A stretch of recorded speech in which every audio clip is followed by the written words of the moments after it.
Hello, everyone. Welcome back to the CanadianGameDevs.com podcast. My name is Steven. Joining me this week, of course, one of the other main dudes behind CanadianGameDevs.com, Steven, but we call him Steve. How you doing, Steve? Good. Small update on the Sega Genesis collection. I'm ready. I picked up Wolverine Adamantium Rage, which is like it's a platformer, just like all these games are going to be, basically. And it's a game that I remember enjoying quite a bit. It's basically just a Wolverine side scroller, and then I was looking at the Wikipedia for the page, and it was another game where like the Sega Genesis and the SNES version are actually different games. Weren't most of them? Not all the time, but there were a decent amount. Like Aladdin is like the big one that like has a debate because it's like both games were really good. And Ninja Turtles, right? Oh, is there a Ninja Turtles one that's different? Wasn't there a Ninja Turtles one I've heard talked about? I know there's a few Ninja Turtle games, but I don't know if they're different depending on the thing. But like something like Mortal Kombat was the same game. It's just like there was blood in Genesis, not in Nintendo, and I'm sure there are others. But and sometimes it was like there was a Contra game for SNES and a Contra game for Genesis, but they're completely different games. They're just like different Contra games named different things. But the Genesis version got really bad reviews. Like Electronic Gaming Monthly gave it a 4.25 out of 10. But I remember enjoying the hell out of it. It was super cool. So yeah, but kids are stupid, Steve. Kids are stupid. I was definitely stupid.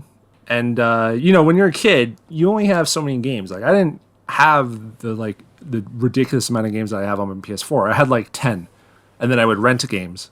So if I wasn't renting a game, I'd have to stick to my Wolverine Adamantium Rage. So maybe I just forced myself to like it.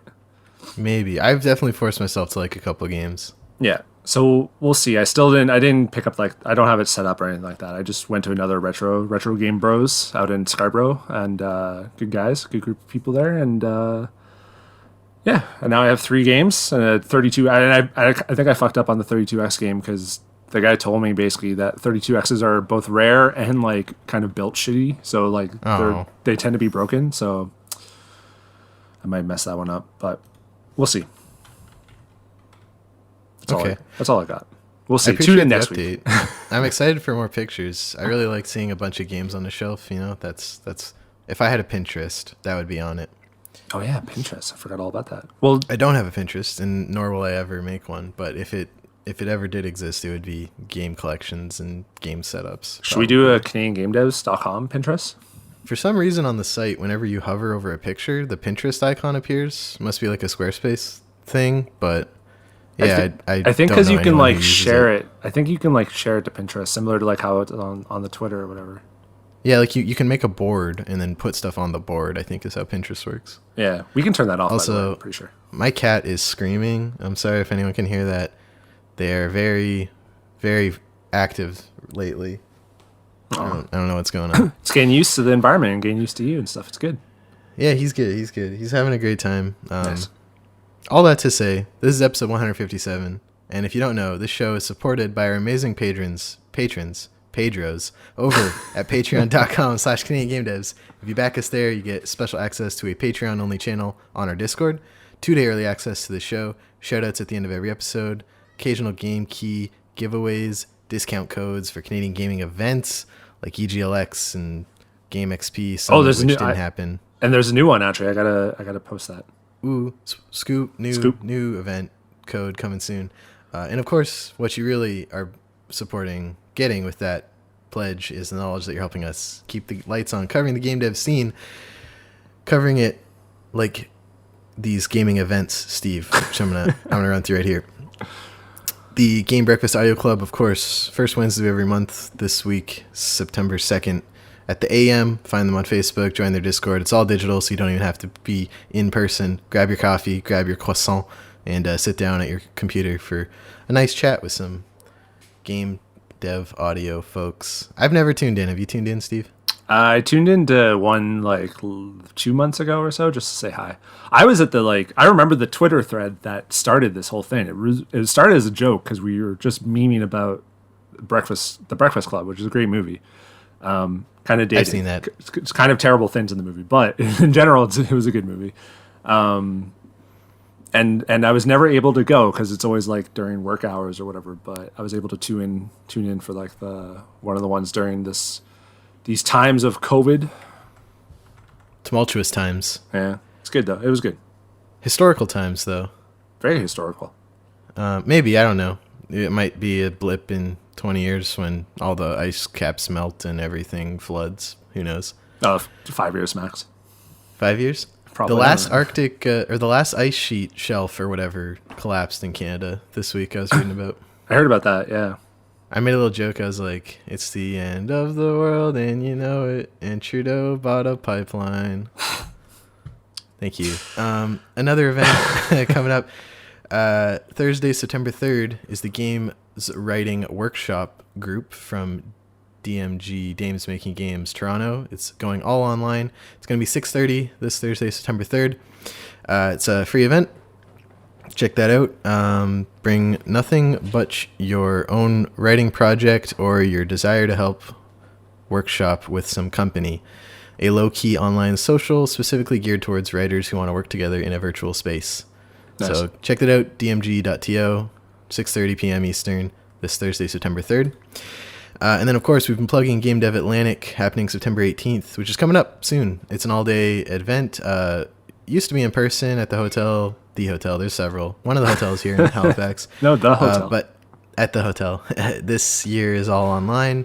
Speakers, including one of our patrons, Jean Leggett, will be talking about ethics in games writing, as well as people in our Discord like CosmoCat, among others. So definitely a lot of CanadianGameDev.com presence there. So definitely get your tickets for that and tune in. They've released the full schedule and everything, as well as all the speakers. So it looks great. I'm excited. Going to be tuning in. So yeah, check that out.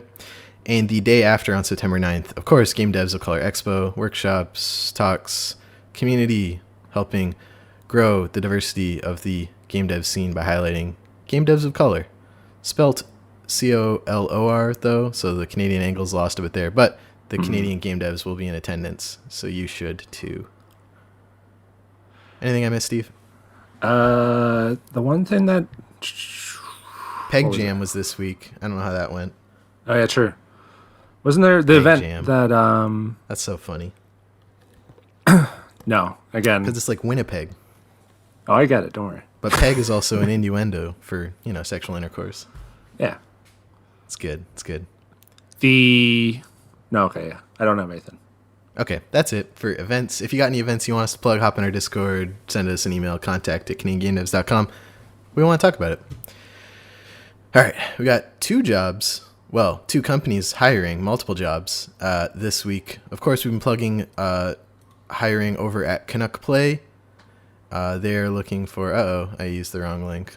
Oh, yeah, they updated. They updated it. Yeah, they found that tester, but I think... Well, at least they took it down. Yeah.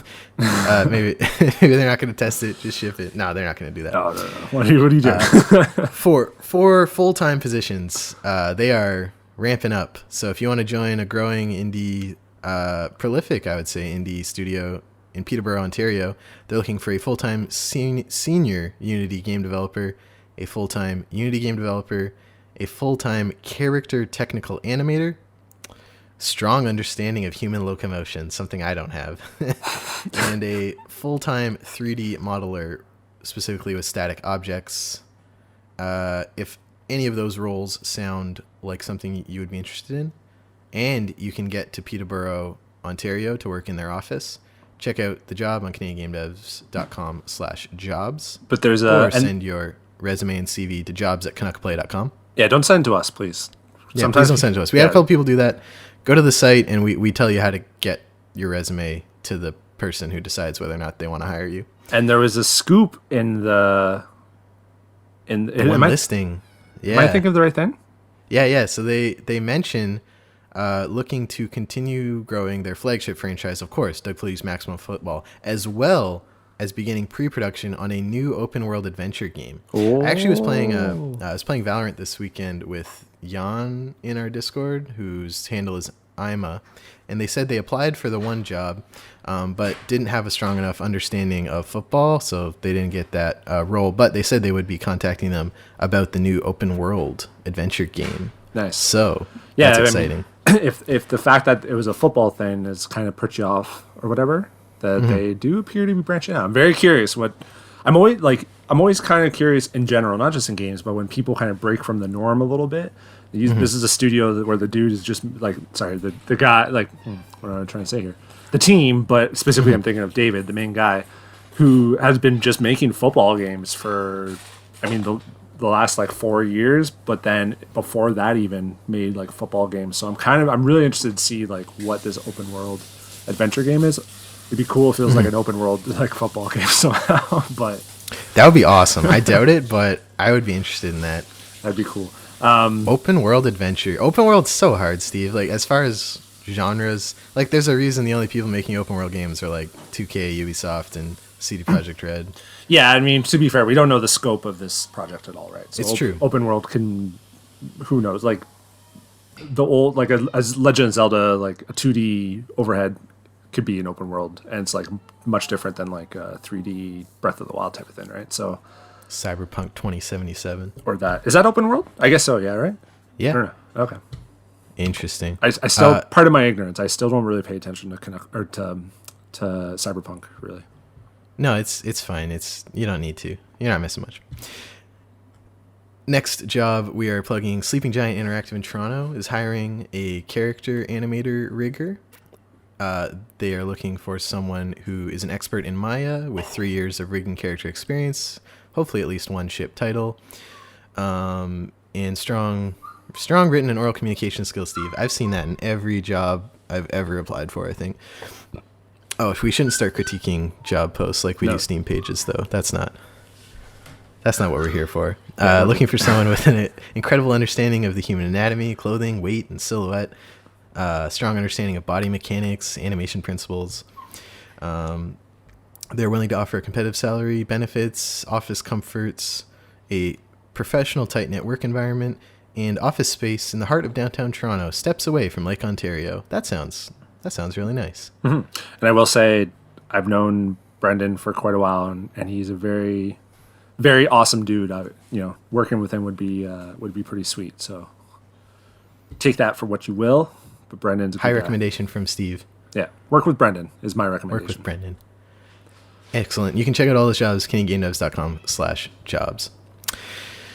And if you have a job you want us to plug, send it to contact@CanadianGameDevs.com. Hop on our Discord, slide in Steve's DMs. We want to talk to you. We want to help you find the developer for your role. I got some news for you this week, Steve. It was a big news week. This is the end of the pseudo E3. I think we had the last summer of play thing from Geoff Keighley. Oh, yeah, I will that's say, right. Oh my God, it was very nice to, in front of every trailer, say whether or not it was a Canadian team because he's Canadian. I know. It was very helpful.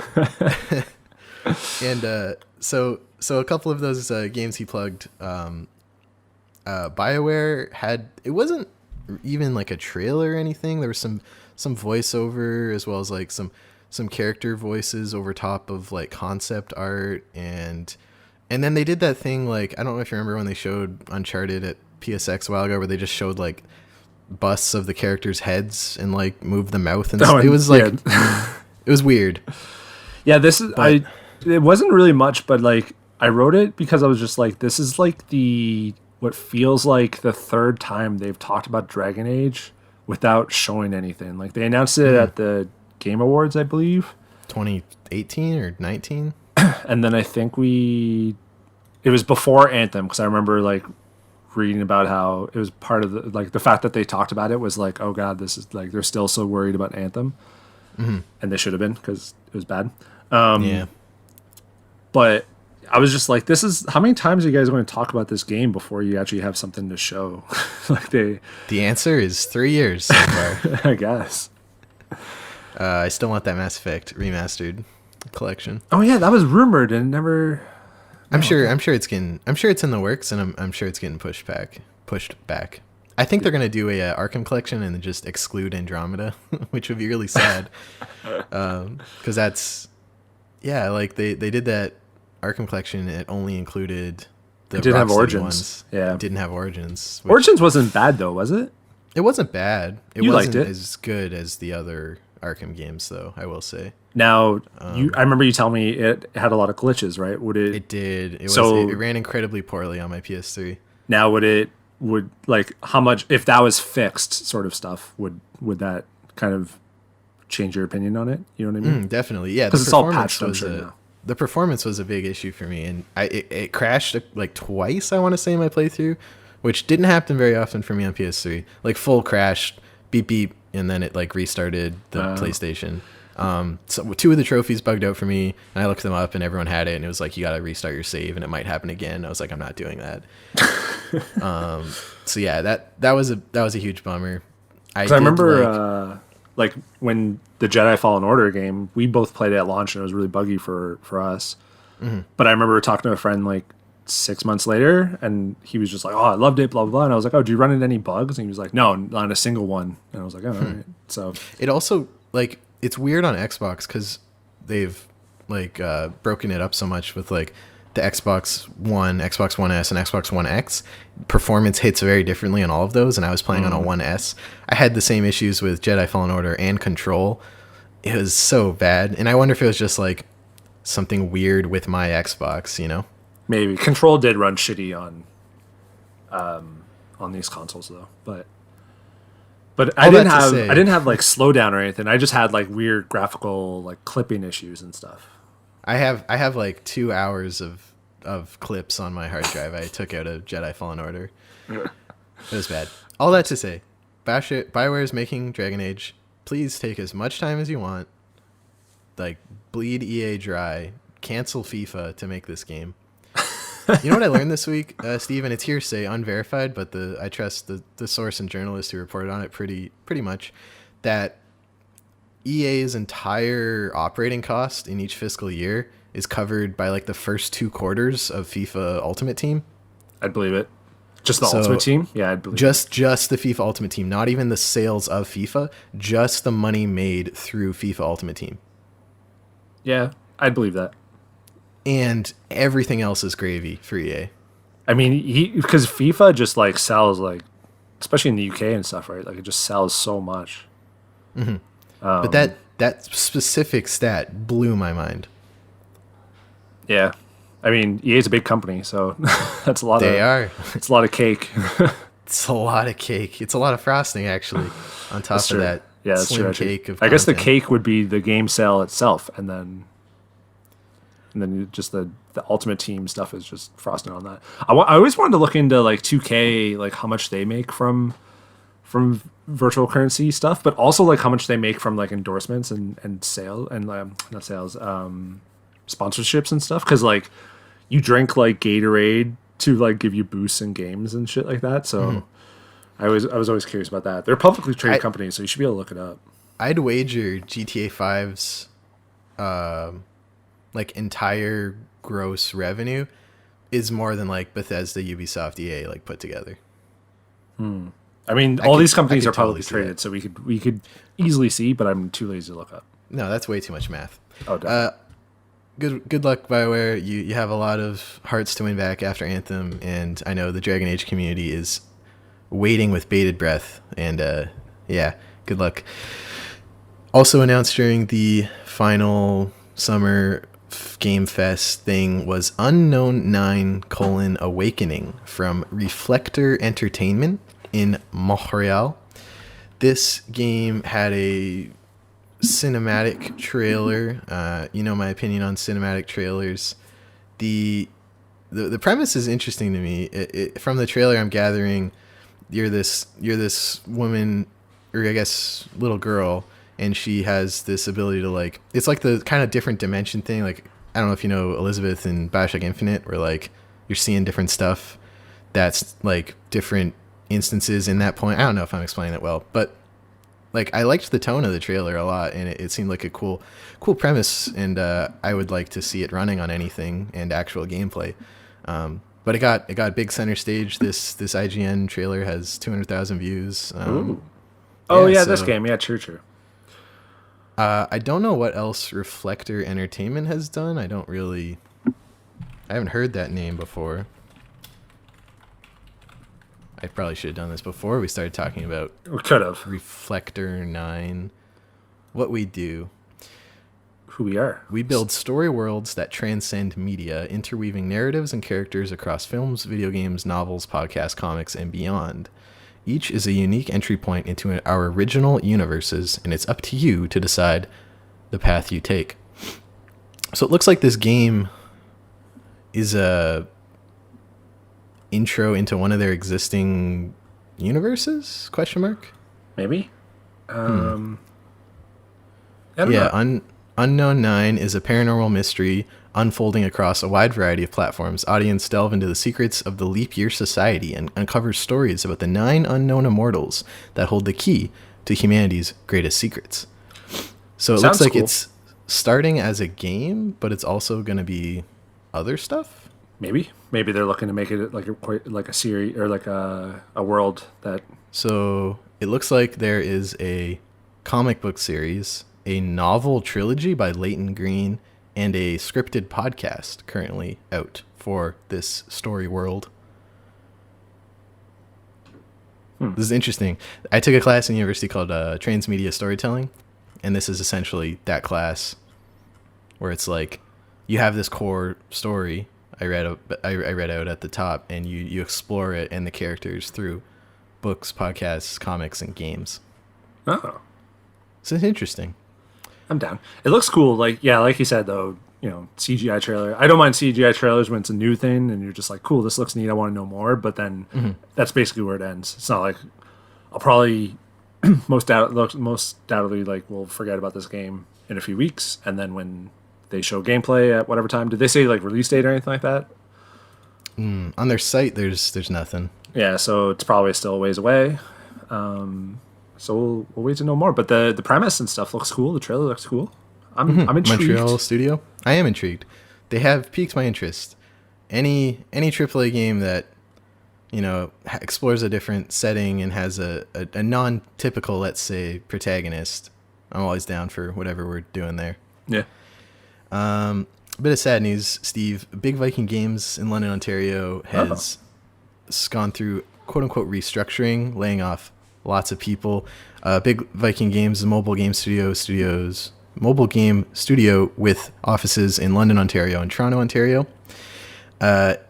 They handled this kind of weird because a lot of times they do it that way. I don't remember if you remember the Team Meatly layoffs in Ottawa last year, where just like they showed up and like all 50 of them, whatever, were just like told to leave in 20 minutes. Right. And I had a friend, who was interviewing here and was told we would hear back within the week, and then they didn't hear back for 2 weeks, and then this got announced, and it was like, oh, so you were actively hiring people right before everyone gets laid off, which is a trend. I knew another developer who applied and did multiple rounds of interviews at Telltale like a week before they all got fired. Oh yeah, I heard about that. I think there was, when that happened too, someone like tweeted like, I started last week and now I don't have a job and stuff. So It's irresponsible leadership. yeah, exactly. Because like the person hiring probably doesn't know. It's the higher ups, and they don't tell any people because obviously these things can fall through and whatnot. But it's still pretty irresponsible. I didn't know about that. That sucks. Did they get purchased or something? Or No, there was another studio that got purchased. I remember reading about it in our Discord. It was the Big Blue Bubble, which is another studio, got sold to this Swedish company. Big Blue Bubble's in Ontario London as well, right? I think London. London. Yeah. London, yeah. That's not Canadian. Oh, it is London, Ontario. Usually when you see London, you know. think the real London, but Gets me mad all the time. Beaverton has a great piece. It was like London, Ontario named second best London, 152nd year in a row.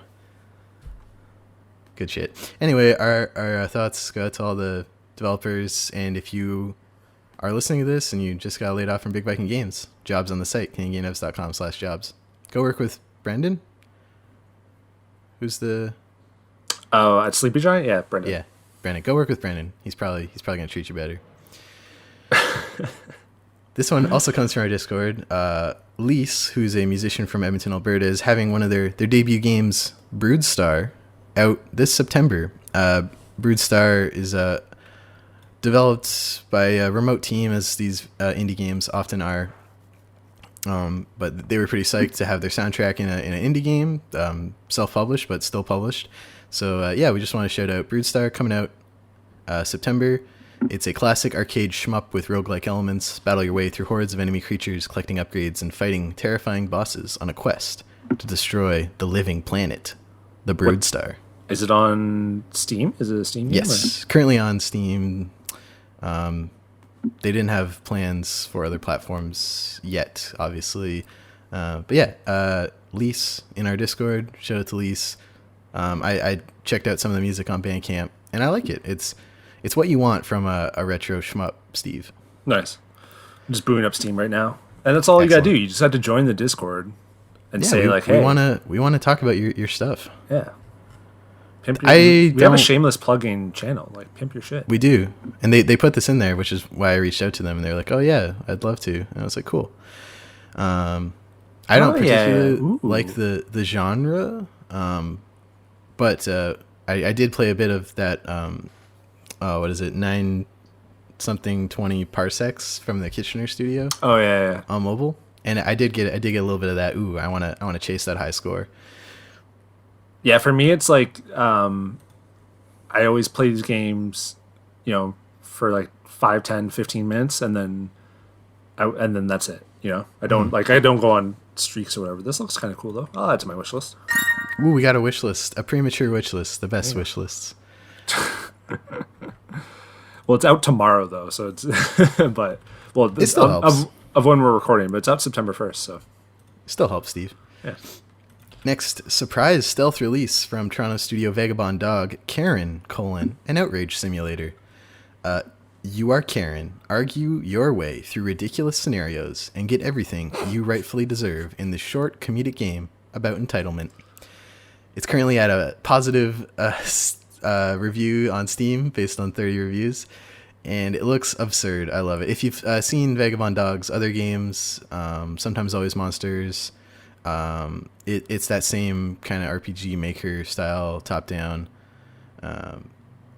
The characters come up on the bottom left, and the text box comes up on the bottom. Don't let anyone get in your way. It's just like a woman throwing shit. It is, yes. We all know a Karen, Steve. You know a Karen. I know a Karen. This is a great time to release it. Post it too. Yeah.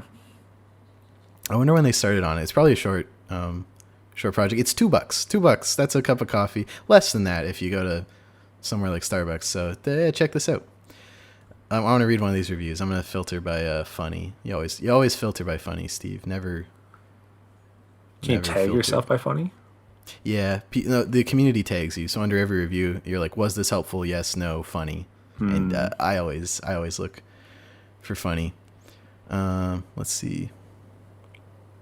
This game dives a little deeper on what makes a Karen a Karen. What does make a Karen a Karen? Ooh, this review says the Karen song is pretty good. I didn't know there was a Karen song, but that piques my interest even more. You have to play the game, I guess, to find out what makes a Karen a Karen. I do, and we'll stream it too. I'll stream this one. Karen, an outrage simulator, out now on Steam. Check that out. All right, I got a few more for you, Steve. Streets of Rage 4, one of your highlight Canadian games of the year, is getting DLC. We don't have any release date yet, but we have some details, courtesy of Eurogamer. They've said, quote, "Yes, we will be adding new content, but there is no ETA. You all are awesome and deserve the best, so give us some time to do things right." So we don't really have any details about the DLC except they're working on it, which hopefully means the game did well, because that usually warrants, working on it more. I'm sure that Xbox Game Pass check helped, I hope. No doubt. And they got on everything. They got the physical release right away, so you knew they were building up the hype. And this, what was the time, Steve, between Streets of Rage 3 and 4? We did this math. Like 25 years, I think. That's got to be a record. What's the Guinness World Record for longest gap between releases? I gotta imagine it would be close to that, right? Because it's the thing that sets it apart from like what potentially others. Like I'm thinking of like Zombie, the Wii U launch game, because I think that was based off of like an old Commodore 64 game or something. Is that it's a direct sequel, right? Like it's Streets of Rage 1, 2, 3, 4. Like it's not like Streets of Rage the re-reckoning or rebirth. Streets of Rage bracket 2020 bracket. Yeah, exactly. Like it's legit just Streets of Rage 4. So Streets of Rage 3 came out in March of 1994 in Japan and June of 1994 worldwide. Amazing. So it was 26 years basically. And of course, the angle here is Streets of Rage 4 was co-developed by a Quebec studio. What was it? Hit Grab? Or no, that's the Toronto studio. Geez, Steve, I'm gonna mess this up. Oh, I don't know. I gotta look them up now. Hold on. Guard Crush. I knew there was a guard in it. Guard Crush Games. Yeah, so they're still working on it. It's doing well, and I hope that means a future for these studios and this franchise. It did very well. It's based on 500 ratings on Google. It's at a 4.8. That's absurdly good. That is really good. This is a game that I got a code for on PS4, played on Game Pass on Xbox, and bought the $70 physical version on Switch. That's how you know. I've done that with a few games too, Steve. Don't worry. Good shit. Speaking of DLC for Quebec-developed games, Steve. Oh. Gearbox Quebec, working on Borderlands 3, have announced their new DLC. Now, Borderlands is a DLC cow, Steve, if I were to characterize it. These games get so much DLC, paid DLC too, and people keep buying it. It's got a very active, very passionate community. The number one reply to this Gearbox tweet is this guy showing his tattoos. Like full wrap around the shoulder tattoos. Of what? Is it Lilith or whatever? Yeah, it's Lilith, and the main character of this new DLC, Psycho Krieg, who is, I think, a Borderlands staple. Maybe. Or like returning character, I think. I have never really gotten into the Borderlands games. I'm not a huge fan of the, make the numbers go up, procedurally generated weapons stuff. You played Borderlands 3. I like 2 the most. 3, I enjoyed. The levels were just like way too big and just daunting and just kind of like, There was something about it where it was just like, like the open world, the openness of it was just really kind of not great. And then I have a friend who's a huge diehard Borderlands 2 fan and bought the legit $300, or actually it was a gift from her fiance, like legit $300 like Borderlands 3 that came in its own loot box thing. Amazing. And she showed it to me. It was pretty cool actually. And it came with the season pass. So I bought the season pass to play with her. And then eventually we played a few matches or a few times together. And then eventually she was just like, you know what? I'm not really feeling Borderlands 3. And I was like, oh. Really? That's so heartbreaking. She didn't like it. So. Oh, man. That's so I don't know. Yeah, I wasn't crazy on Borderlands 3. It was fine. It was fun. But it was just I don't know. The world's more just Borderlands. Yeah, exactly. And the worlds just weren't that great. I would have much rather had kind of close-knit hallways and stuff like that, more so than an open world, just bigger isn't always better, Steve. I was just about to say that. It was definitely a time where more isn't necessarily better. Well, the Borderlands 3 DLC, Psycho Krieg and the Fantastic Fustercluck, is releasing September 10th everywhere. Friend of the show, Sebastian Scaney, of course, working at Gearbox Quebec. Congrats, Sebastian. Dope trailer. And yeah, I'm sure this will be well received by these. Look at all these fans in the replies. The DLC is getting better reviews than the main game. People seem to really enjoy the DLC. I played a little bit and it was tattoos. Fine. Oh man, Borderlands fans are crazy because they also keep in mind too, the time between Borderlands pre-sequel and Borderlands 3 was a legit it was basically the whole generation because pre-sequel was when PS4 came out and then Borderlands 3 was last year. So because they did that Handsome collection, and Gearbox Studios in general worked on Battleborn in between. So oh my god, I forgot about Battleborn. Yeah. So there was a decent amount of time between Borderlands 3. So people kind of waited a long time. That's why my friend bought that the legit edition because she just it just waited. It should have came out 3 years earlier, sort of thing. Bought into the hype. Yeah, we all do it from time to time. We do. I'm going to talk about a game later on that I bought and immediately regret. So. Spoilers. Stay tuned for what we've been playing. I want to run through two more with you, Steve. Damage Labs is a new initiative from Dames Making Games, a new studio startup, free training for new founders from marginalized backgrounds on forming studios built on ethical labor frameworks and alternative financing and cooperative structures. There's a lot to unpack there, Steve. Starting at the top, free training for new founders, huge. One of the key things a lot of people don't get, even coming out of school, is how do you make the business run? What do you need to file? What do you need to do from accounting? What do you need to do legally? All this stuff. That's what they give you. Mm-hmm. Specifically looking for developers and studios from marginalized backgrounds. Yes, need more of that. Focusing on forming studios built around ethical labor frameworks. We've talked about this a bit on the show, and specifically these cooperative structures. People might have heard of co-ops. I mentioned the Dead Cell Studio in France, the Glory Society, former Night in the Woods devs. There's co-op mode in Montreal. It's in the name, and they had the huge Goodbye Volcano High reveal at the PS5 stream. That trailer has like 8 or 9 million views on the PlayStation YouTube. Oh, nice.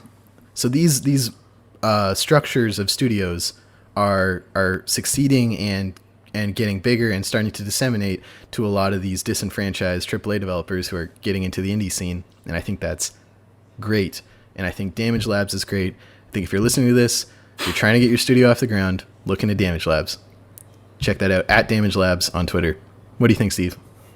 No, I mean, I agree with everything you said.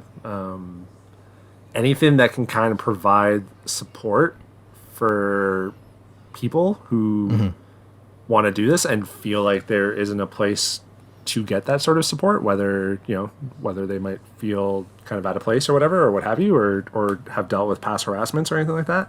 Anything to provide that safe kind of environment to do this and then create that art, I'm down with. Like, there's nothing bad about this at all. It's great. So another thing I see with this is, whereas at a lot of big studios like that we know like have very toxic cultures, the front face they give is like these diverse hiring initiatives, but that doesn't solve the issue of retaining diverse hires, where a lot of these people leave the industry within like 3 to 4 years, per data from the International Game Developers Association. If you start the studio with those people and they have that knowledge to build the studio in a way where it could never turn into one of those more toxic workplaces, I think that's key. Mm-hmm. Yeah. All right, last bit of news today. Toronto-based Lilymo is releasing Twin Breaker on Xbox, Steam, and Switch. It was a matter of time. I'm sure they had that PlayStation deal because it came to PS4 and Vita late last year, I want to say. Was that this year? I don't know time anymore, Steve. I don't know. Was that this year? Twin Breaker. I feel like it was this year. Twin Breaker. Sacred Symbols Adventure. Of course, based on the popular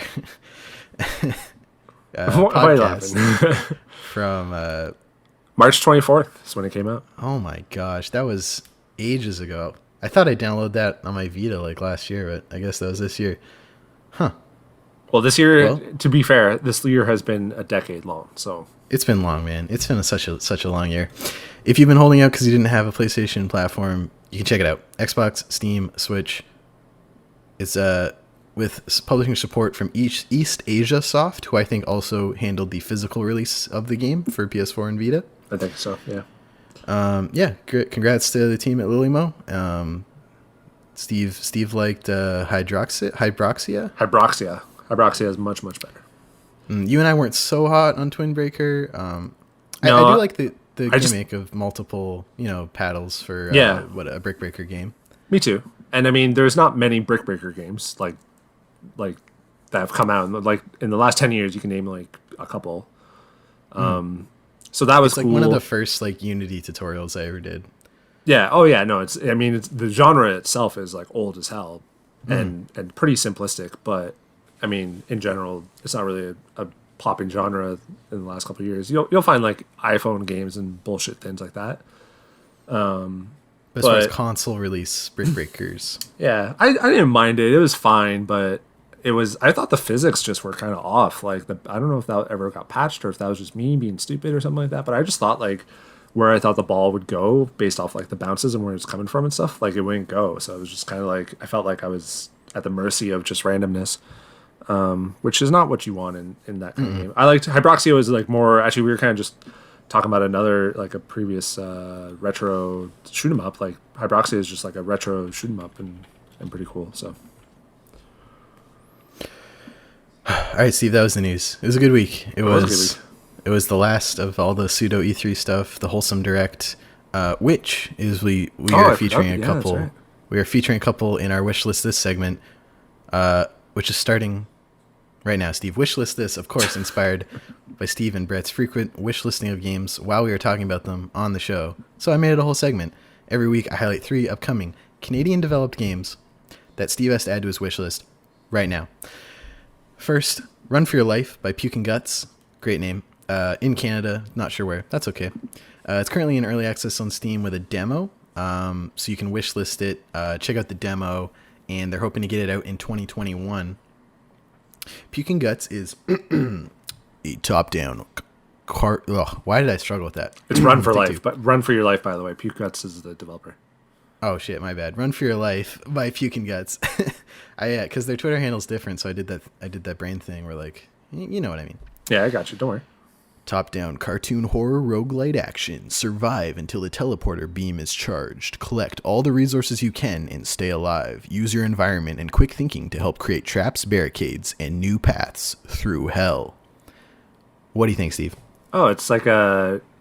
I'm trying to see if you're turtling and trying to just build a defense in the roguelike. I guess not, but I'm seeing like parts where it looks like you can, because you build traps and stuff, you said, right? Mm-hmm. So I'm just watching the trailer now. It does look cool, but you know, I've mentioned this a couple times with the roguelite stuff. I gotta have some sort of progression or whatever for me to kind of keep playing. But I like the style. There's like parts where you kind of hit stuff towards the screen and whatnot, which is a cool effect, but also sort of blocks your view. I'm down with it. The weapons look like crazy too. Like every shot has like a different weapon. Like there's like a Kamehameha ball thing and like a baton and stuff. It's cool. I'm down. The one Steam review, fast game with modern day graphics, easy controls that moves from location A, B to C. Great game from Shadow Ops. Recommended. I have to ask Steve. I assume that review is based on the demo as well. Is probably. Run for Your Life from Puking Guts on your Steam wishlist? That it is. Excellent. Next game today for Wishlist This, announced during the Wholesome Snack, which was like a mini version of the Wholesome Direct from May this year, if anyone remembers. Paparazzi, which is being published by Kit Fox, not developed, Montreal-based studio publisher. Put your love for pups to the test. We have a bunch of dogs that need their photos taken, doggone it. Photograph and catalog the finest and derpiest dogs to build your career, upgrade your camera, and discover new canines. WOOF. So the pitch I would give for this is Pokemon Snap, but for dogs. Yeah, I was just going to say, is it Pokemon Snap but dogs? It's Pokemon Snap but dogs. Nice. And it looks great. It looks funny. I love games with good body comedy, Steve. You know, like the way people are positioned, their facial expressions. I like that. There's a dog on a moped riding across a beach, and you're trying to get a picture of it. What else do you need to say? I want like the bundle to come out where it's this, and then that cat game that was announced at the PS5 showcase. The cat game? There was a cat... Stray. Yeah. Yeah. Those are two vastly different games. Completely different. But you get the cat and dog. You want an animal bundle. Yeah, cat and dog. Yeah, oh yeah. I'm sure there's... I bet Humble could do it. They do stuff like that. Is there a mouse game too? Ooh, yes, there's that... I want to say... It's not Amaretto, that's the drink, but it's like, starts with an A. I mean, worst comes to worst, you could just do Epic Mickey. I'm sure that's on don't PC. do that. Planned release date, Woof Bark Bark. Great comedy. Nice. I have to ask Steve. Oh, also, gifts for the titles in the Steam description. Still nice, but definitely throw some gifts in there. Yeah. Is Paparazzi. Oh, also great name, we should say off the top. on your Steam wish list. That it is, yes. Excellent. What do you think of the Steam page? Did you like Pokemon Go? Or sorry, Pokemon Snap? Not particularly. I mean, I don't really like Pokemon, which, doesn't help because it's a game about taking pictures of a bunch of Pokemon. But it was more on rails. This appears to be more like free roam, and on rails is not my cup of tea either. So it was a genre. It was like a format I didn't like with a property I didn't really like. So it was two strikes close to your out. But I tried it. They just announced a new one, I think, at a direct. Yeah, they did. It has like quite the cult following. I remember playing it and really liking it, but it was also like super short. Even if you it was N64, right? Yeah, it was actually the first 3D Pokemon game. Oh shit, you're right. Yeah, but Paparazzi looks adorable. It's I mean, not much more to say other than you just take pictures of dogs. I wonder do you sell the pictures? No, I think I don't know. If I was making this game based purely on speculation, you're trying to print the picture out like a Polaroid, and you show it to the dog and see if they like it or not. That's what I do. I gotta say too, the long hand that stretches out to pet the dog, very funny, very unnerving to me, to be honest. I like it. The I'm guessing from the description here, photograph and catalog the finest dogs to build your career, upgrade your camera, and discover new canines. So I feel like it's, I don't know. Are you an Instagrammer? Are you the We Rate Dogs Twitter or whatever? Oh yeah, I forgot. Trying to build up the next We Rate Dogs. Good stuff. Paparazzi, good. Last game also announced during the Wholesome Direct, also developed in Montreal, although Paparazzi is being published from a Montreal studio. Lemon Cake. Great name, great art style. I love the key art, like the capsule in your Steam library. Yeah. Beautiful. I love this. Wait, is Lemon Cake a thing that I don't know? Lemon Cake? You said it's a great name. Yeah, it's Lemon Cake. Don't you want to play Lemon Cake? It's not a thing that I know of. It's just like a dessert, but I that's probably a only game I've ever heard named that. That's fair. Restore an abandoned bakery and prepare pastries from farm to table. Grow fresh ingredients in the greenhouse. Cook pastries and sweets in the kitchen. And serve your baked goods to hungry customers in your very own shop. This is from Eloise Laroche in Montreal. She was in the Wholesome Direct talking about the game. I love the format of game reveal I like, Steve, is you can hit me with a cinematic trailer, but then put the developer in front of me, give them a minute to pitch the game to me, and then have them talk over gameplay. And that's what the Wholesome Direct did. That's what the last Nintendo Indie Direct did. And that is the most effective way to pitch your game to somebody, in my opinion. And they did that with this. I love the premise of like the 3 phases of getting your pastry shop off the ground. You have the greenhouse where you're growing, the kitchen where you're making, and then the cafe, which is kind of like a diner rush style thing where like customers come in and sit down and order, and you serve them. What do you think? I like the art style. Very cute. I was going to say your movie voice doesn't really match well with these. These are too wholesome. Yeah, they're too wholesome. These are too wholesome. It worked for Run for Your Life, but not for Paparazzi and Lemon Cake. I do enjoy a good sim, like shop sim game. You know, building out the your store or whatever, and it looks like you got like a little garden too at some point. You grow the ingredients you bake with. Oh, I see. It's farm to table. Okay. You're the farm, kitchen, and table. Yeah, I like it. It's good. I like the art style. I like how it looks. I like all the colors. You know what's in the Steam description? And there's GIFs. Oh man, that croissant looks so good. Croissants are so good, Steve. Yo, chocolate croissants are the bomb. Chocolate on the top and in the middle. Yeah, you get a little melty in the middle. Good shit. Oh my gosh. You can follow at Eloise Game Dev on Twitter for more updates as they head up to release, which is currently scheduled for coming soon. Yes. Oh, this game looks great. This is a day one buy, code or not, Steve. I played so many of these like shitty games on like Big Fish and like other freeware sites online where you were just like Diner Dash or other stuff like that. But this looks like it had care. This looks like it had heart put into it. You know. Is it a solo dev? Looks like it. Developer and publisher on Steam. Eloise LaRoche. Nice. Yeah. Good for them. All right, that's it for Wishlist This. Oh, Steve, I didn't even ask the most important question. Is lemon cake on your Steam wishlist? Yes, it is. 50. Excellent. Now we're going to move on to hot take of the week. I don't really have a hot take. I said that for the past several weeks, but you know, people in our Discord. I think this segment, Steve. You know, we're playing. We're you know, reacting. We're doing it live. I think this segment should just be a great place to like pick out a conversation people are having in the Discord. What do you think about that? I like that. Yeah. Discord hit of the week or something.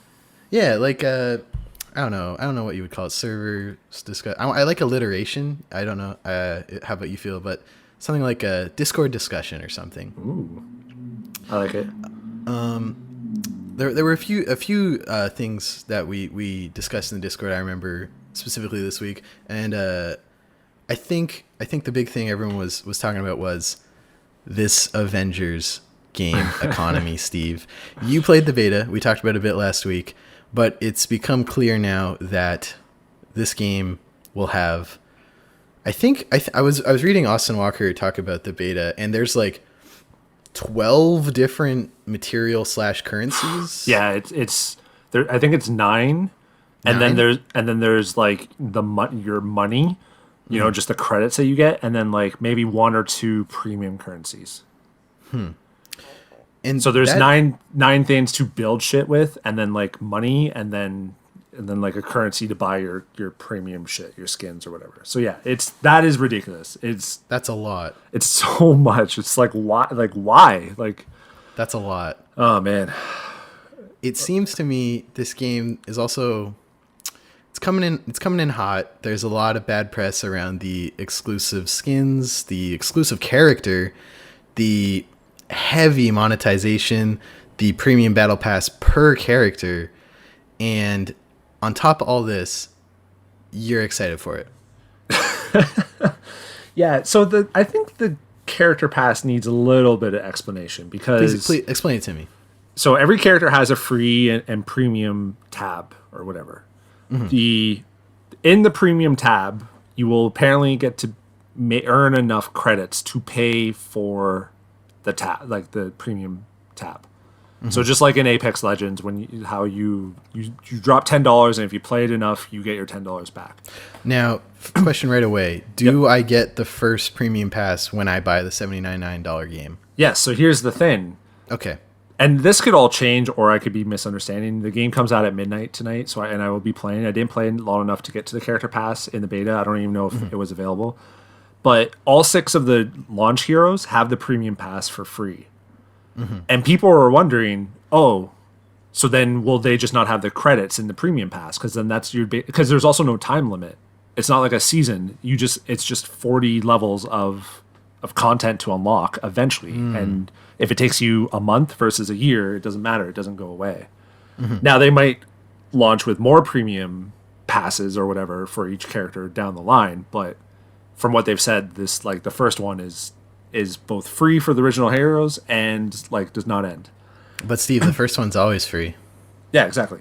So I mean, here's what I was trying to say. I was like, they came out and said it, and they were late in doing so because people saw it, and as soon as like they showed that there was a big enough area for a premium tab, they should have said something, because people just started going off on these assumptions, and me as well, thinking, so I have it's timed, and it's not timed like every other battle pass ever in existence. Like you just get it, and like how much credits are going to be in it and all this stuff. So I feel like they should have come out sooner, because people just sort of spinning it.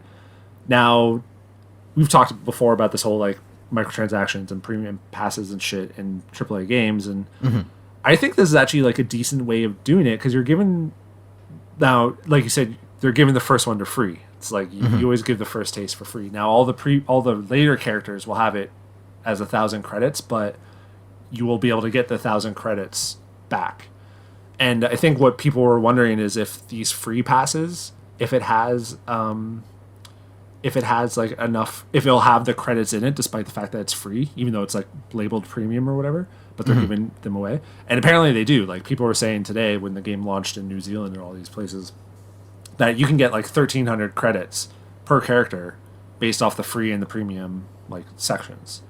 So I guess my assumption then is every new character they add after the launch will have a premium battle pass. Yeah. And so you can like chain smoke with these currencies that you earn in the ones you get at the start to just constantly get the new character's battle pass. Yeah. So then I'm wondering, how are they turning this into a live service game that sustains their business for so many years? Because they said they want this to be a multi-year game. Yeah, so in general as well, on top of this, there is just like a marketplace of, shit that you can buy individually or whatever. Mm-hmm. So I think they're going kind of the route, and I know not a lot of people played this, and people who did play it fucking hated it, but like they're kind of, in Fallout 76, you get like a shit ton of atoms, which is the premium currency, because you just get it for doing challenges and stuff like that. And I feel like that's sort of the strategy they're going with, where it's just like, let's just give people credits so that they have all these credits and that they then just get used to spending money, like spending credits on things, and get that juice flowing so that people are like, oh, I already bought all these other cosmetics and stuff like that. For me, like with this game, I was pretty ho-hum on it to begin with, because I was thinking like Destiny, where there'd be a hub world and you would see all these characters flying, walking around. So you see like all these like Black Widows and Iron Mans like walking around in different like things. But I don't think it's going to be like that. Like you basically go to the war table and then you just like pick your character. And I kind of always rather play as like, I always like to focus on one character instead of like multiple characters when I play games. But there are character specific missions I was seeing. Yeah, I think the single player it's much more like story based and like much more focused like that. So you have like the Hulk mission and then the Black Widow mission and etc. And then maybe you'll have a mission where you can pick one of two characters or whatever. And then there's like the war, like apparently I guess there'll be like raids or battles that are going to be like quite like, you can pick anyone. So yes, there's going to be a shit ton of microtransactions in this game. I think that's pretty like obvious. It's Avengers, like they're just going to try to get every nickel and dime out of you. But I don't think they're doing it in quite the predatory way that people think they are. Making the thing free at launch and then also just not having a time gate to it like is big, because I fucking hate when like in Overwatch how all these modes are like on a like are only for like 3 weeks or something like that. Like I hate that shit. You don't like the season 23 days left. No, because I can really only focus on one game at a time when I do that. Like, and if I go into lull where I don't want to play the game, then it's just like, well, I just wasted that. Like Apex Legends, where I bought like the battle pass or whatever, made it halfway through, and then just kind of didn't play for like the rest of the season, and now that shit's gone. It's just like, why do you? And you have to finish the whole season to get enough credits to buy the next one. Yeah, Fortnite was a little more forgiving with that. You need to get to like level 70 or 80, but Apex you need to get to like level 95 or something. So I don't know. I could see people being upset just because it is going to be an $80 game Canadian with like microtransaction shit, and like you said, the exclusive characters and like the Verizon like fucking stuff or whatever skins. Yep. And I'm sure there's more of that shit down the road. I wouldn't be surprised if like other Miles Morales becomes like a Miles Morales skin, and like when Spider-Man launches, there's going to be more Spider-Man shit, and so I can see that. But I mean, in my head, I was just like, if this really bothers you, that's fine. And if you don't want to play it, that's fine. Don't get it. But I better not be seeing you playing like a Ubisoft game or something. You know, like this is another point I was trying to make in the Discord. It was like, there's a lot of problems in like the gaming industry, and like them trying to sell you a $10 like Hawkeye battle pass shit that you have the entire game's life to earn back, like, is not an issue compared to like other stuff. So you can hate on this game if you want, but I better not be seeing like Assassin's Creed stuff like on you. And I'm not saying you in particular because I know you're not going to play it. You, the general listener. But and that I didn't make that point in Discord because I didn't really feel like getting that fight. But that's kind of like my feeling on it right now. But it comes out tonight. I'm excited to give it a shot. We'll see. Trophies launched. Looked at the trophies. How's the trophy list look? Looks pretty good. You and my friend were chirping that you had to like buy all this cosmetics or whatever, but. Oh, that was fun. I like platinum trophy billionaire collect all the skins. Yeah, so that was fun. Yeah, I mean, so inclusion. I can see why people are like upset, but I think there's more important things to be upset and sort of pick your hill on to die or whatever going on. So you're not going to play it, right? You have no interest. Not particularly, because it's the style of game, especially I'm not a huge fan of, because they're trying to go for that Division or Destiny live service mode where there's thousands of different items with slightly different stats and all these currencies. And they do have, Steve, the first time I've seen a game, it's just a button at the bottom. You just press L2, it's good shit. Min-max everything. And that button, I'm sure, is for people like me. But I would rather play... Honestly, I'd rather play Gotham Knights or something, because I follow the game design director Osama Dorias on Twitter, and he explicitly stated this week, Gotham Knights will not be a games as service. It is not going to... In response to someone asking him about kind of hinting at Avengers, and that appeals to me in a big way. So as far as my superhero fix, I'll probably the Suicide Squad game... Yeah, true. The Suicide Squad game is going to be games as service, though, isn't it? Yes, and they explicitly said that they're looking to do that, which is a red flag for me. Yeah, I think of all the superhero stuff coming out, Gotham Knights is the closest to anything I'm excited for, and even then, I'm kind of whatever on it. Yeah, I think they peaked with Arkham City. Was the last good superhero game. Spider-Man was good, but yeah. What about Spider-Man PS4? Spider-Man PS4 was good, but Arkham City was better. Arkham Asylum's the best superhero game ever made. Yeah, I agree with that. It's so tight, like just nailed it. It being in like just one little area is like what makes that game better than City and Night and Origin. Because is Origin like an open world as well? Origin was Gotham City on New Year's Eve, and it was like the whole city. But yeah, Asylum just nailed it. You are in the asylum. You are trapped in there with Joker. Where you gotta just rough and tough get it out, and you go in and out of these areas like 2 or 3 times. Every time it changes. There's new encounters. They made so much out of that space. Yeah, I've been thinking of picking that up again because it's on PS4 or whatever. I got the Return to Arkham collection on PS4 when it came out. Very good, very good. Yeah. I beat that whole game in one sitting. Christmas at my aunt's house. Oh my god, Everyone really? went to bed at 11. Everyone got up at like 8 or 9. I was still playing. I got scolded. It was worth it. Oh my lord, that's a long. That's like an 8-hour game, isn't it? I played through on normal to start. The Doc Croc, not Doc Croc. Who's Doc Croc? Who is Killer Doc Croc? Are you thinking is of Doc Croc a character in anything?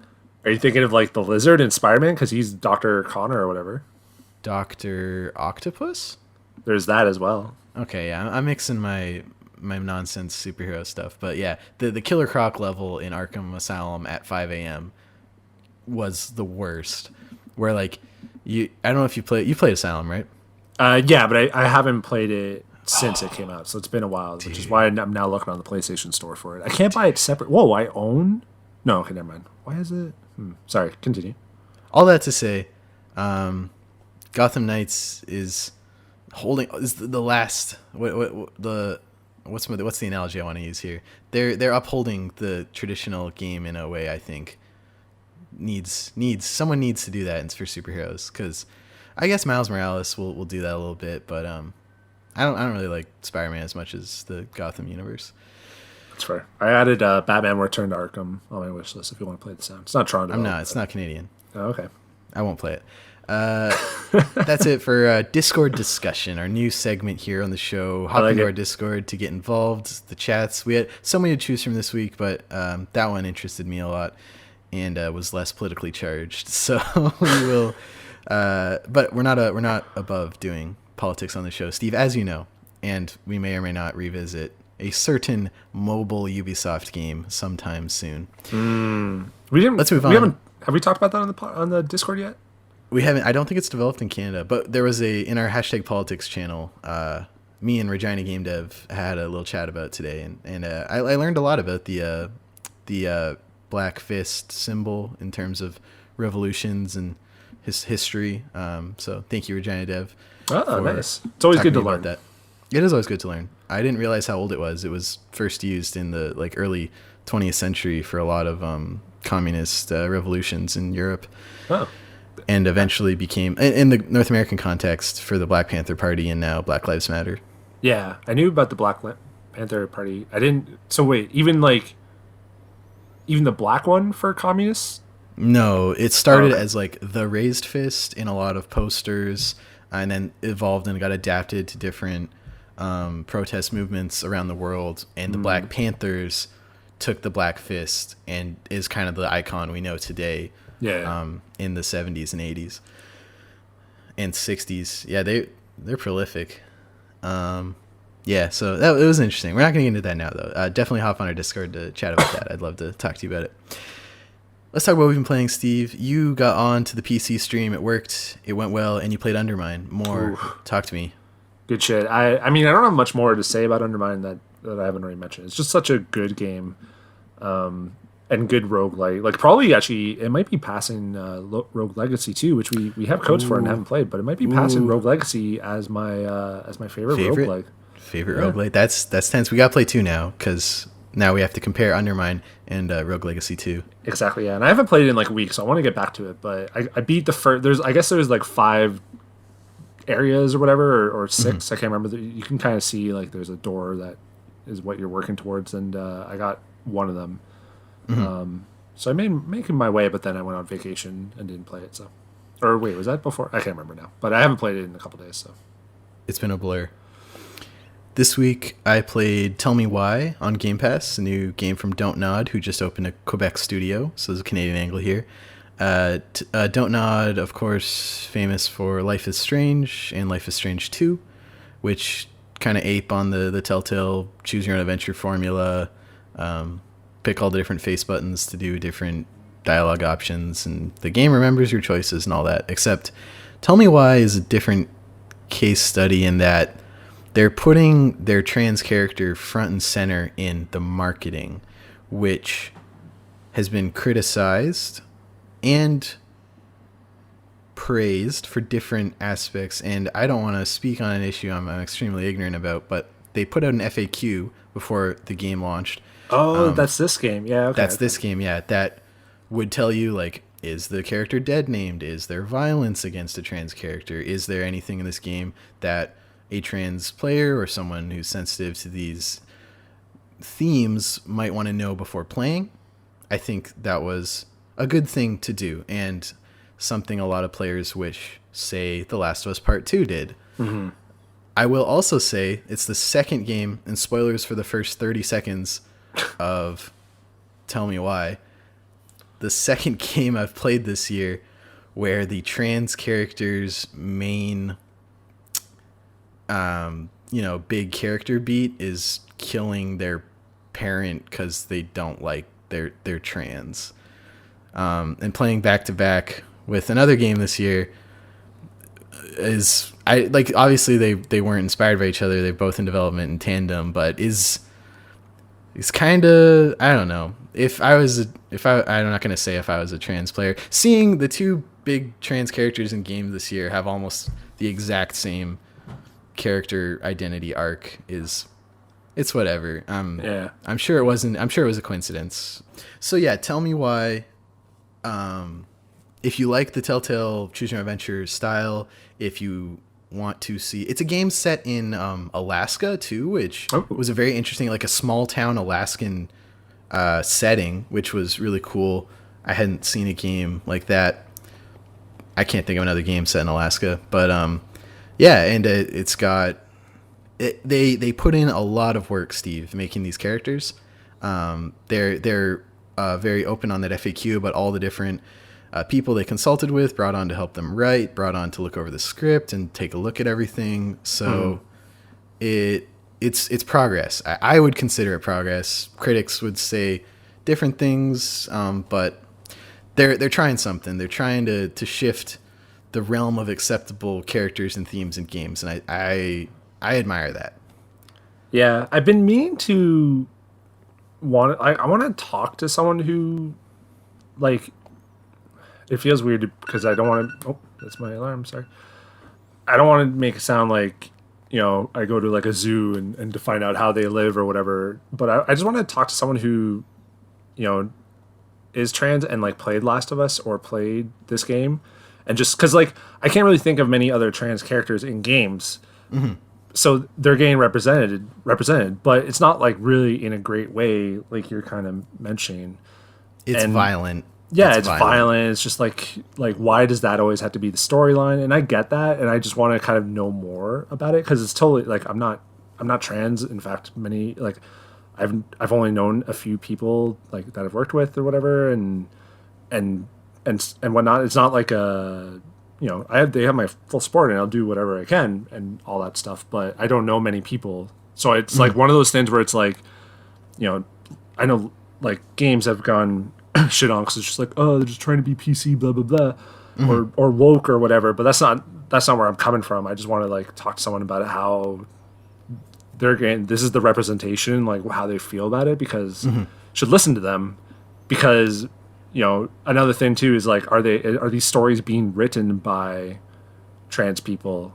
In the case of the 2 games this year, no. Right.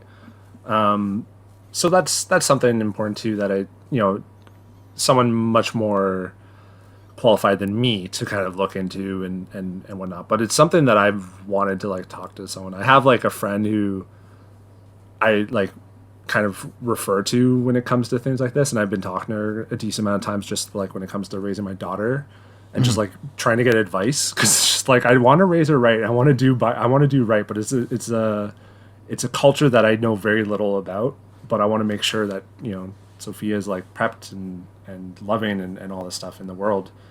So I feel bad. I don't want to like be like, oh, if you're trans and a gamer, reach out. That's not what I'm trying to say.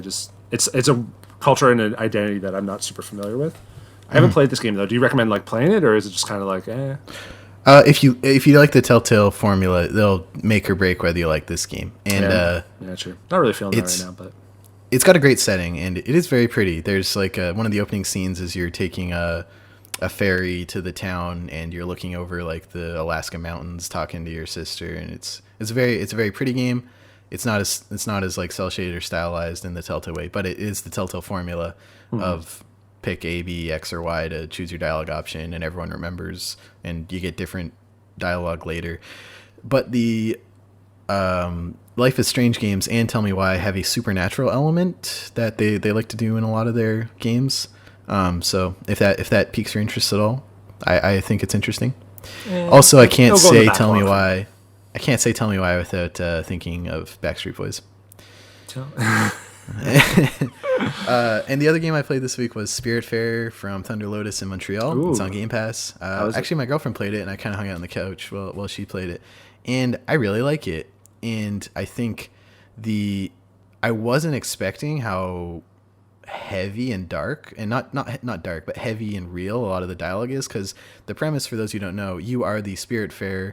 You are, you know, sailing your boat around what would be, I guess, kind of like the river Styx, finding lost spirits and trying to get them ready to transition into the afterlife. And they have baggage, they have stuff they're working through, and a lot of that stuff betrays the cute 2D art style of this game and gets really like the first character I picked up just pulled out a cigarette and started smoking. I was like, oh, I just didn't think that was something that would happen in this game.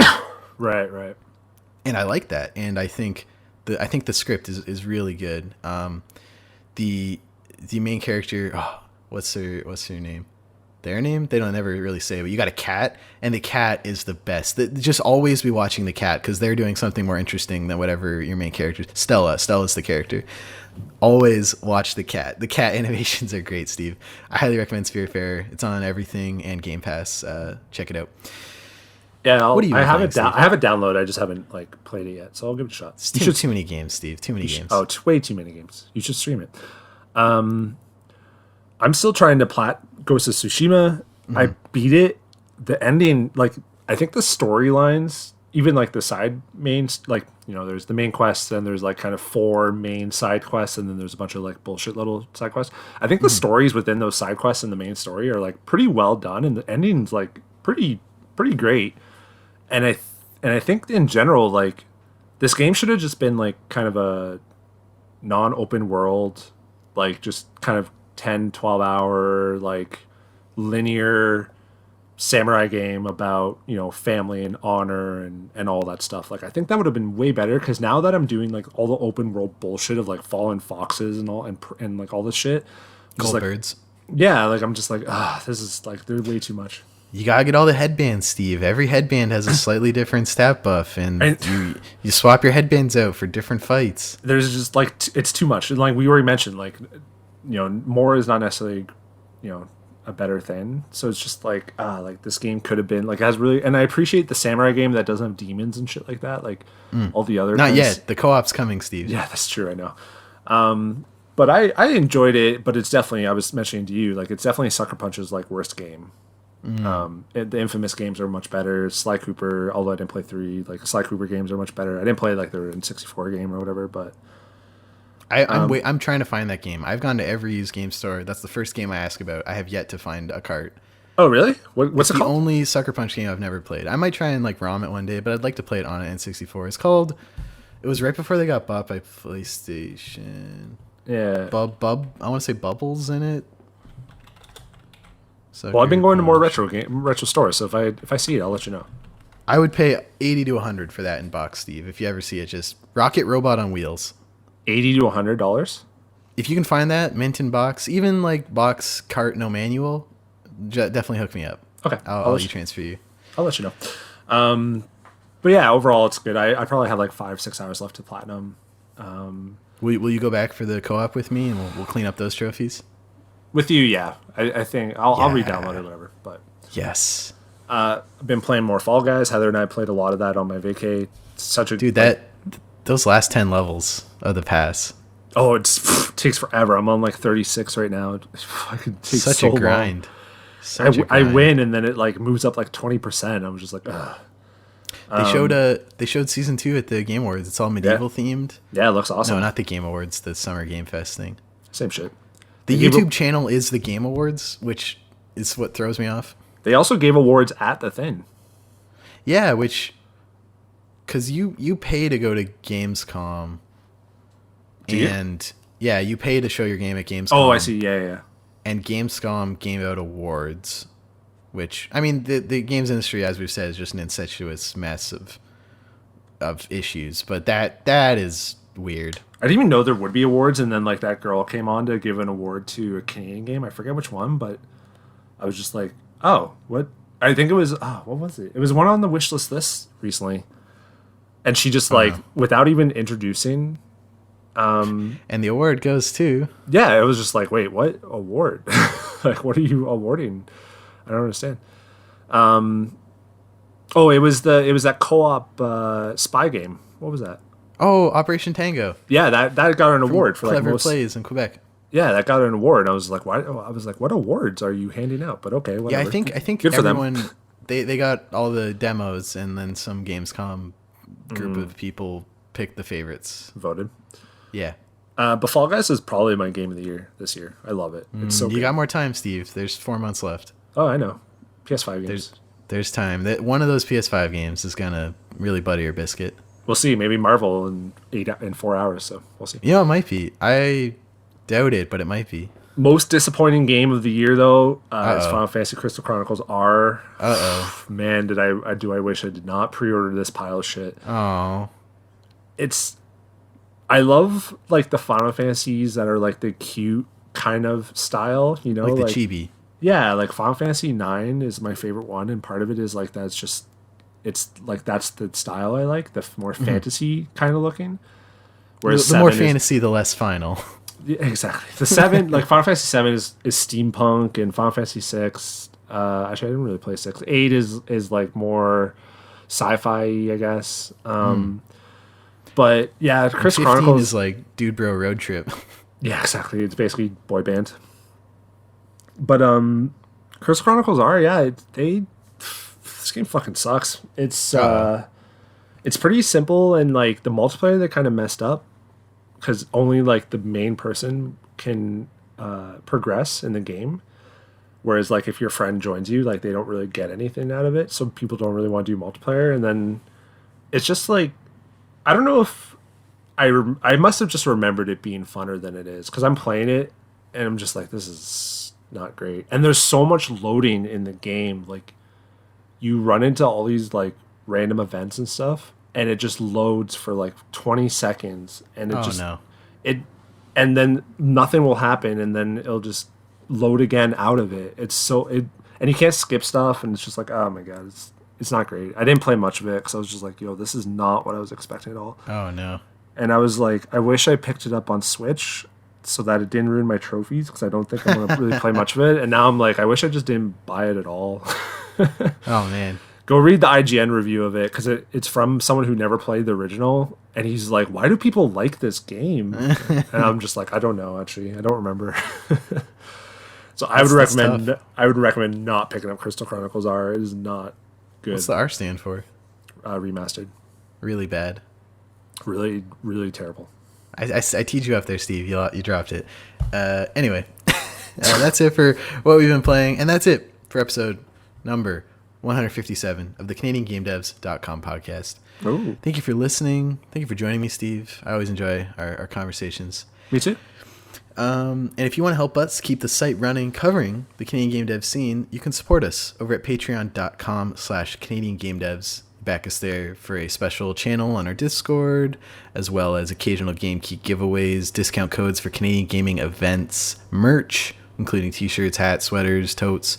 And if you back us at higher than $1 a month, we include your name at the end of every episode, like these lovely folks. Thank you so much, Aaron McLeod, Elizabeth Avery, Hanel, Jean Leggett, Jeff Shepstone, Jeffrey Canham, Graph Metal, Kai Hutchins, M5 Games, Nicholas A. Zorko, Nav from the Academy of Games, PixelNauts_Alex, Sean Hayden, Slaughter Neko, and Stacy H.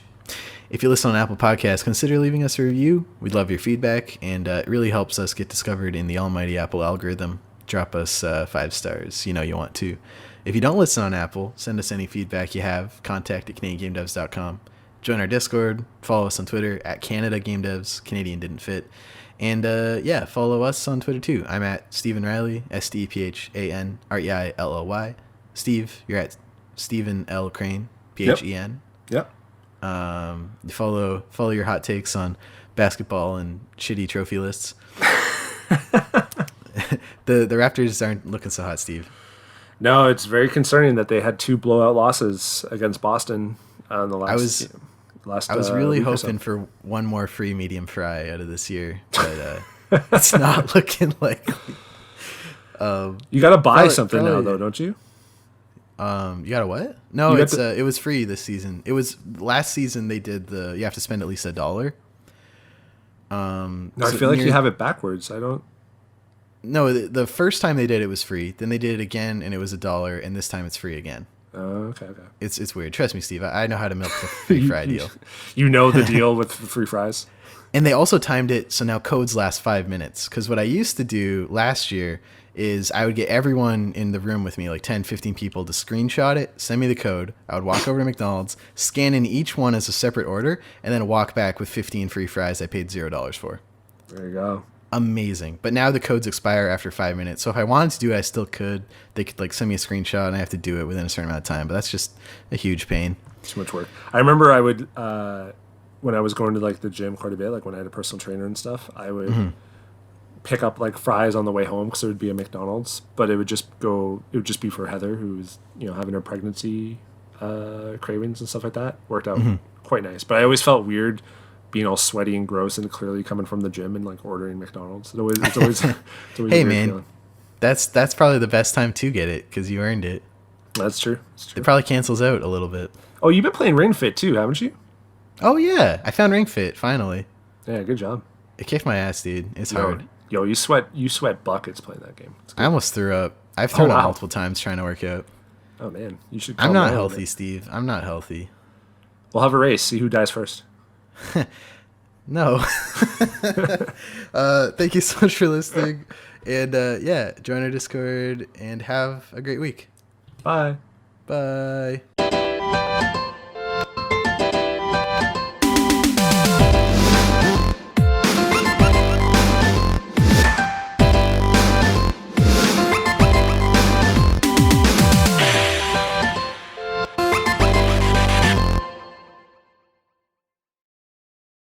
On Skype, we'll start the backup in case everything goes to shit.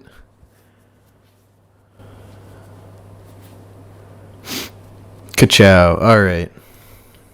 This is episode 157. Woo. 3, 2, 1.